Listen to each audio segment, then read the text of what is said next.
চলো বন্ধুরা, আজকে তোমাদের সাথে শেয়ার করব রথযাত্রা স্পেশাল পাকা আমের ছানা পোড়া রেসিপি। এটা বানানো যত সহজ, খেতে কিন্তু ততটাই মজাদার।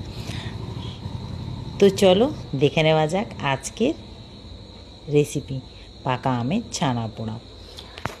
কিন্তু তার আগে বলে দিই, আমার চ্যানেলে যারা নতুন আছে, চ্যানেলটা এখনও যারা সাবস্ক্রাইব করনি তারা সাবস্ক্রাইব করো, বেল আইকনটা অবশ্যই প্রেস করো। আমার নিত্য নতুন রান্নার ভিডিওর আপডেট পাওয়ার জন্য ফেসবুক পেজটাকে অবশ্যই ফলো করো।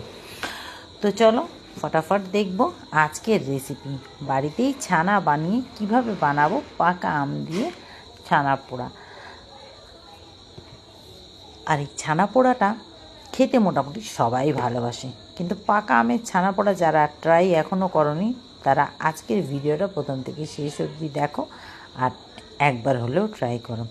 তো চলো চলে যাই মূল রেসিপিতে, আর বক না করে কতটা। তো চলো এই ছানা পোড়া বানানোর জন্য প্রথমেই নিয়ে নিয়েছি, এখানে আমার কাছে আছে 1.5 কিলো দুধ, খাঁটি গরুর দুধ। তো দুধটাকে ভালো করে একটু ফুটিয়ে নিলাম, ফোটানোই ছিল একটু গরম করে। আর এই ছানাটা আমি কাটছি টক দই দিয়ে, তোমরা চাইলে ভিনেগার বা লেবু দিয়েও কাটতে পারো।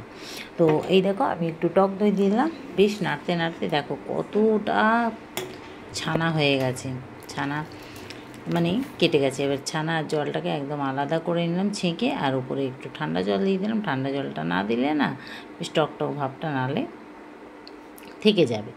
তারপরে এখানে একটা মিক্সির জার নিয়েছি, জারের মধ্যে একটা পাকা আম ভালো করে ছুলে নিয়ে নিয়েছি, আর তার মধ্যে চিনি দিয়ে দিয়েছি পরিমাণ মতো, পেস্ট করে নিলাম। আর এখানে ছানাটাও আমার বেশ ঠান্ডা হয়ে গেছে একটু। এবার ছানাটাকে ভালো করে মেখে নিচ্ছি, যতটা মাখা যায় মেখে নিলাম। দিয়ে তার মধ্যে দিয়ে দিলাম 3 থেকে 4 টেবিল চামচ মতো সুজি। তো সুজিটা দিয়েও মেখে নিলাম। তারপরে দিয়ে দিচ্ছি এই পেস্টটা, চিনি আর আমের। তারপরে দিয়ে দিলাম একটু ফুড কালারটা দেওয়াটা পুরোপুরি অপশনাল আছে, তোমরা চাইলে দিতে পারো, না চাইলে দিও না। আর একটু হচ্ছে আমের অ্যাসেন্স, ম্যাঙ্গো অ্যাসেন্স। তো এটা দিলে কি হবে, গন্ধটা বেশ পাওয়ারফুল থাকবে।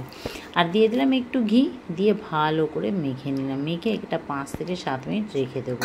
তো এদিকে একটা মোল্ড আমি রেডি করে নিয়েছি, আর একটা পেপার লাগিয়ে দিয়েছি, বাটার পেপার দিয়ে লাগিয়ে এটাকে আমি এবারে এই মিশ্রণটা দিয়ে দিচ্ছি, দিয়ে একটু ভালো করে নিয়ে ট্যাপ করে নিচ্ছি। আর এদিকে দেখো একটা কড়া আমি অলরেডি বসিয়ে দিয়েছি, তার মধ্যে একটা স্ট্যান্ড দিয়ে দিয়েছি, প্রিহিট করে নিয়েছি 10 থেকে 15 মিনিট। তারপরে আমি এই বাটিটাকে বসিয়ে দিলাম, বসিয়ে এবার চাপা দিয়ে দিলাম লো টু মিডিয়াম ফ্লেমে। এটা 25 মিনিট রান্না হবে। তো 25 মিনিট পর দেখো ফিরে এলাম, ছুরি দিয়ে দেখলাম পুরো ক্লিন আছে। তো একদম এটাকে নামিয়ে নিলাম। নামিয়ে নেবার পর তো এই দেখো আমাদের ছানা পোড়া একদম রেডি হয়ে গেল, রথযাত্রার স্পেশাল ছানা পোড়া। তো ছানা পোড়াটাকে আমি নামিয়ে নিলাম, নামিয়ে আর একটু ঠান্ডা করে ডিমোল্ড করে নিচ্ছি, পেপারটাকে বের করে নিচ্ছি আস্তে আস্তে, দিয়ে আমি এটাকে ডিমোল্ড করে নেব। তো সত্যি বলছি এত সুন্দর হয়েছে, আমি ভাবতেই পারিনি এত সুন্দর হবে। তো এই টেক্সচারটা শুধু তোমরা দেখো, দেখলেই তোমাদের লোভ লাগবে। পেপারটা তুলে নিচ্ছি আস্তে আস্তে করে, দেখো পুরো কি সুন্দর হয়েছে।